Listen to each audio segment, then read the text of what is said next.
aussi de stéréotypes, parce que qui dit Molière et les dévots pense évidemment à Tartuffe, naturellement, pense aussi à ce qu'on a appelé la cabale des dévots. Donc ça vous rappelle peut-être vos années collège, lycée, où on parlait dans les manuels de Lagarde et Michard, on parlait de la cabale des dévots. Le mot cabale vient évidemment de la cabale juive, hein. C'est un trait de l'anti-judaïsme de l'époque humaniste. Le mot cabale a pris un sens un petit peu précisément kabbalistique, un sens un petit peu péjoratif.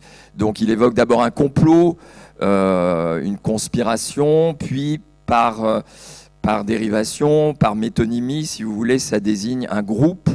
Donc on parle volontiers à l'époque du parti dévot. Le parti dévot, c'est le parti de la Reine-Mère, c'est le parti d'Anne d'Autriche, c'est ce qu'on appelle la vieille cour, c'est le cabinet de conscience où siège Vincent de Paul. Donc vous voyez, c'est un monde qui évoque pour nous, modernes, ça évoque, je dirais, un lobby, une sorte de groupe de pression ou bien un parti politique. On parle volontiers du parti dévot avec quelques grandes familles, les Marillac par exemple, qui sont des piliers de ce parti dévot.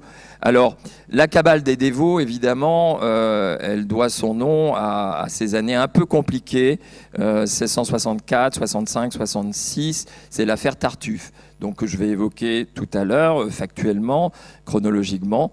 Mais vous voyez, donc il y a un certain nombre de connotations qui sont attachées à ce mot de dévot qui était tout à fait valorisant au début du XVIIe et qui, en moins d'un demi-siècle, va devenir extrêmement péjoratif, va devenir finalement synonyme de bigot, de cagot, comme on disait à l'époque. Hein. Quoi, je souffrirais moi qu'un cagot de critique vienne usurper séant un pouvoir tyrannique. C'est le fils de la maison dans Tartuffe, c'est Damis, qui appelle ainsi Tartuffe. Donc le mot dévot, je vais en dire quelques mots, il est tout à fait sain, S-A-I-N-T et S-A-I-N au début du XVIIe siècle, et il va très vite s'alourdir donc de connotations très très négatives. Et on le doit un peu quand même, il faut le dire, à Molière. D'où le ressentiment qu'il a pu inspirer dans les milieux dévots précisément par la suite. Je commencerai en remontant un peu dans le temps, en remontant presque à l'époque de la Saint-Barthélemy, à l'époque de Montaigne. Montaigne, dans les essais, dit, c'est dans la fameuse apologie de Raymond de Sebonde, il dit il y a deux sortes de croyants. Il y a ceux qui croient croire, mais qui au fond ne croient pas, parce qu'ils ne savent pas ce qu'est croire. Ce n'est pas des théologiens, si vous voulez. Donc. Et il y a ceux qui veulent qu'on croie qu'ils croient, mais qui en fait ne croient pas. Voilà, donc ce qu'on va appeler les faux dévots. Bon. Donc il y a ceux qui croient croire, mais qui ne croient pas, et il y a ceux qui veulent qu'on croie qu'ils croient. Il est évident que Montaigne, bon, qui est à la fois épicurien, stoïcien, sceptique, etc., mais qui est aussi chrétien, qui honore sa présence, qui honore de sa présence la Sainte Messe tous les jours, enfin, dans son château de Montaigne.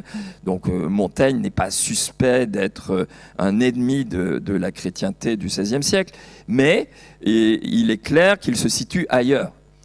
Il ne veut pas être un dévot naïf et il ne veut pas non plus être un faux dévot, il ne veut pas être un croyant de façade. Alors cette distinction, on la retrouvera dans Tartuffe, puisque face à l'interdiction de Tartuffe, Molière se verra imposer quelques aménagements et il introduira une longue tirade qui est dans la bouche de Cléante. Cléante, c'est le beau-frère, c'est ce qu'on appelle le raisonneur, vous savez, dans les pièces de Molière, c'est-à-dire l'honnête homme. Le courtisan équilibré, qui a un rapport discret à la culture et qui évoque effectivement la religion en termes d'équilibre, un peu comme Philinte dans le Misanthrope, c'est-à-dire c'est l'homme de la vertu moyenne, c'est l'homme un peu aristotélicien, c'est l'homme qui est fait d'équilibre et pétri d'humanisme.